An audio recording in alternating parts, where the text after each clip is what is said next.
Mapagpalang araw sa lahat mga guys. Ang re-review ko po, ito po yung Sparkle na 125 na F5.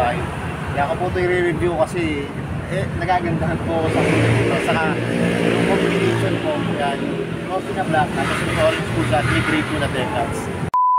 Pero pag bago pa lang po kayo sa aking YouTube channel, pa-subscribe naman po at kahit ng notification bell para updated po kayo sa aking mga videos.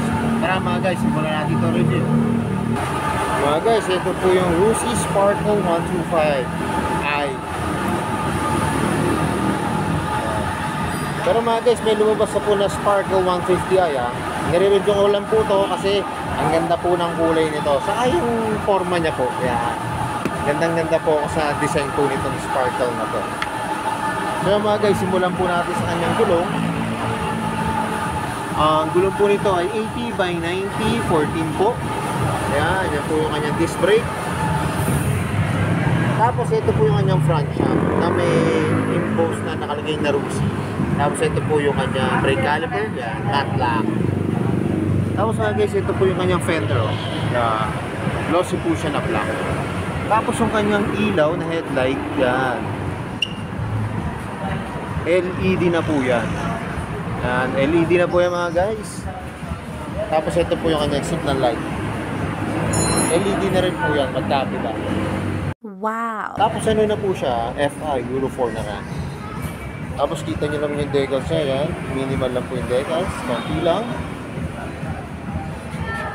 Tapos meron po dito, nakalagay na Rusi FI.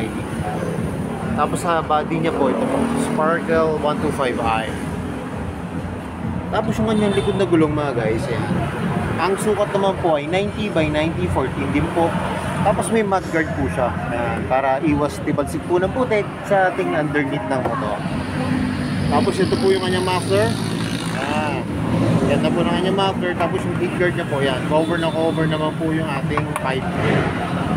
Tapos ito po yung tapakan ng angkasan. Yan. Ganda po ng design mga guys. Saka matibay siya. Tapos ito po yung kanyang taillight. Ang taillight po nito ay LED na rin po, pati po yung kanya magkabilang signal light. Tapos may reflector po dito. Tapos may ilaw po dito para sa ating plaka. Tapos mga guys, drum brake pa po ito ha. Drum brake pa po siya. Tapos ito po yung kanyang rear shock na glossy na black. Wow!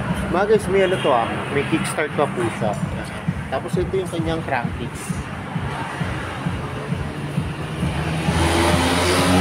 Crankcase na po, may naka-emboss na R for Rusi.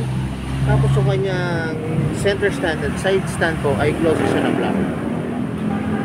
Tapos yung kanyang grab bar, yan, matte lock po. Yan, ganda po ng design mga guys. Ang ganda ng design, pati yung kanyang upuan. Yung material yun na ginamit sa kanyang upuan, ano po, yung makinis po.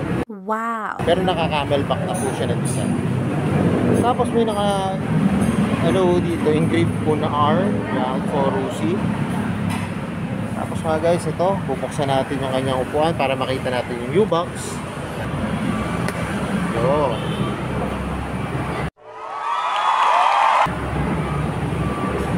Yo mga guys, so malaki rin po ang U-box ito.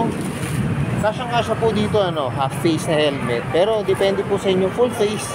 Tingin ko kasya rin dito mga guys. Kasi malalim po siya. Saka ang dami nyo pong pwedeng ilagay dito.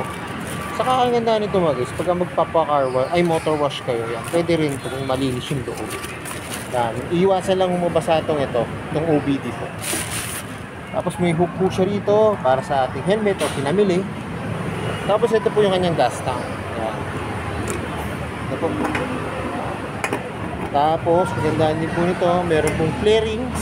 Yan, may pairings po para sa ating gas tank. Hindi po siya magagasgas. Tapos yung mga bolts, oh, maganda ng bolts nito mga guys, oh. Parang ano po, yung sahig na white gold. Tapos yung ginamit na material sa upuan po, yan, plastic na black. Tapos ito po yung kanyang gilid, oh. Sa garter po ni staple para hindi po mapunit yung ating seat cover. Tapos mga guys, ito yung ganyang manubela. Wow! Ganda ng manubela nito mga guys, oh. Tapos ito po yung mga function. Yan. Meron siyang passing light. Ito po, high and low. May hazard, kusina, Tapos ito po yung kanyang magkabilang sa signal light po. Tapos maganda nito mga guys, may USB port po. Pero ilawan natin. Mga guys, may USB port siya. Kaya iwas na po kayo sa low pad. Lalo na po yung mga nagra-rides po malalayo yung dinadrive. Tapos mga guys, ito po yung kabilang side. Meron siyang kill switch. Yan. Tapos meron po siyang electric start. Yan. Kagandaan nito mga guys, may electric start siya.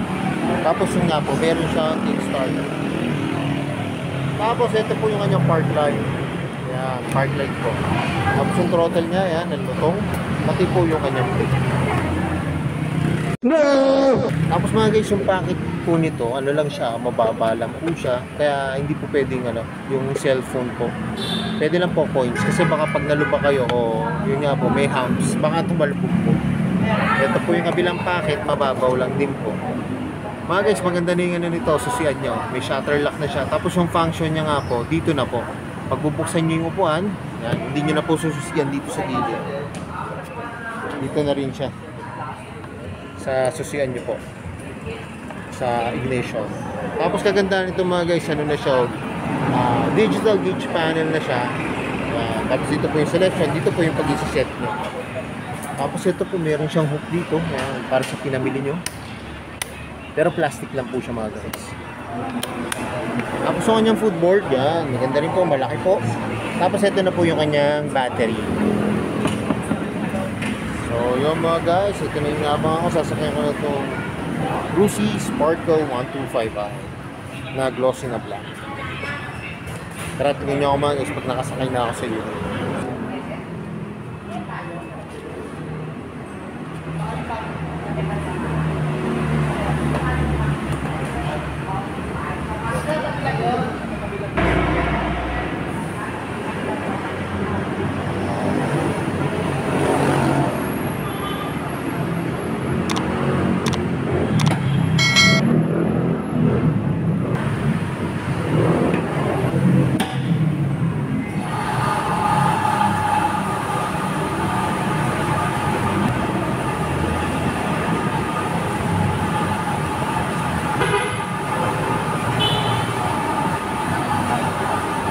Guys, nakasakay na ako dito sa Rusi Sparkle 125i. Yan, dito nyo naman, yung pa natin, saktong-sakto, komportable po. Yan. Tapos yung tuhod po, malayo po. Pwede po sa matatangkat na riders. Yan, pwede to. Tapos kung makapapansin nyo kanina mga guys, abot ko naman po yung side. Hindi po siya, parang siya hindi siya gano'ng mabigat, hindi po siya gano'ng magana yung unit. Tapos pwede po ito sa mga beginners. Tapos yun nga po, pagka nag-drive po kayo, yan, upright position po kayo mga guys. Ang ganda po ng upo nyo. Tapos yung upuan niya, napakalambot po mga guys. Pati po sa inyong back ride, yan, malambot din po. Tapos kaganda nito, naka-customize na po yung upuan niya, naka-camel back na po siya mga guys. Tapos yung function ng manubela, yan, lalo na po sa mga baguhan sa scooter. Magagamit ko po ito mga guys, yan. Kanya kompleto siya. Tapos yun nga, nakadagdag pogi pa nito, yung digital gauge panel niya. So yung mga guys, alam ko ito na yung inaabangan nyo. Kano ba ngayon itong Rusi Sparkle 125i? Tara mga guys, tignan natin yung kanyang price. Mga guys, itong Sparkle 125i, ito po yung kanyang down payment, 4,000. Tapos pag 3 years po siya kukunin, 2,900. Pag 2 years po, 3,900. Pag 1 year lang po, 6,900. Tapos mga guys, may rebate po siya na 300. Tapos pagka ikakasyonohan po siya, 65,000 po yung price niya. Yan mga guys, Kaya kung naghanap po kayo ng scooter, yun. Hindi nyo subukan to mga guys. Mas maganda to kung makikita nyo po ng actual yung unit. Mas ma-appreciate nyo po siya. Tapos yung available po na kulay dito sa may Binyang na Rusi branch po, dito po sa may Kalalay. Yan po, yung glossy na black. Ito pong red. So yung mga guys, hanggang dito na lang. Kung bago lang po kayo sa aking YouTube channel, pa-subscribe naman po at palitan notification bell para updated po kayo sa aking mga videos. At salamat nga po pala dito sa may Rusi, dito po sa may Kalalay, Binyang, Laguna. At nare-review ko po yung mga motor nyo.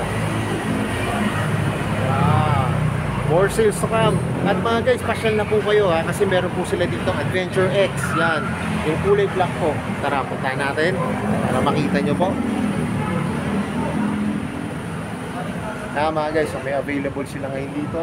Lucy Adventure 150X. Yung black po. Tapos ito naman po yung kulay red. Yan, available po ngayon dito yung Lucy Adventure X 150. Yan, dalawang kulay. Yung white po kasi mga guys, nabili na po. Tapos sinagana po ng Lucy. Yan, RFI.